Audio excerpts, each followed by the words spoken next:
Okay, this video is going to be the last two, 9 and 10. Number 9 is x to the negative 5/4 times z to the 1/3. Now, what you should notice right away that's different is you have two different bases. You have a parentheses around the whole thing, and it's raised to the second power. So what you're going to do is treat this power like it's like distributive property.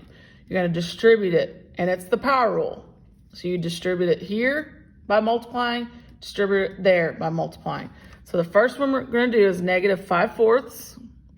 So fraction, negative 5/4 times the 2 that's on the outside. So it looks like that. Enter. That's going to be, my x is now going to be negative 5/2.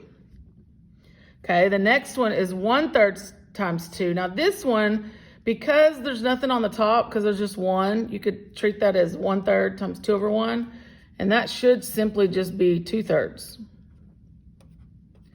Now, we're not done with this because we've still got a problem. We've got a negative exponent. So we're going to put that whole thing over 1.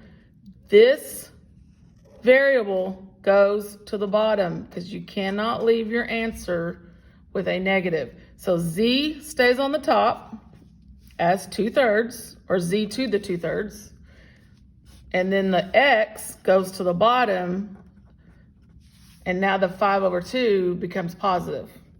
That is your answer now. There's nothing else you can do to that because you have two different bases, so those can't combine. Okay?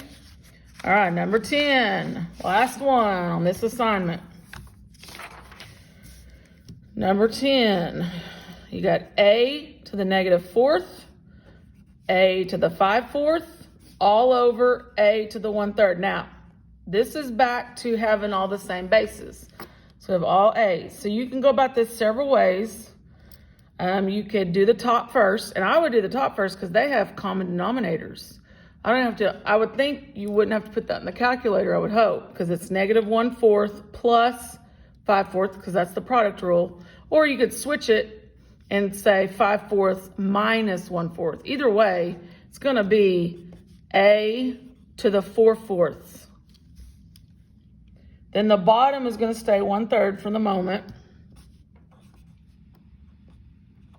Then 4/4 reduces to 1, because 4/4 reduces to 1. Oops. Let me take that off. I wrote that in the wrong place. So now that's going to be a to the first on the top, and then a to the 1/3 is still on the bottom. Now you have the quotient rule. So you subtract 1 minus 1/3. And if you need to, you can go to your calculator.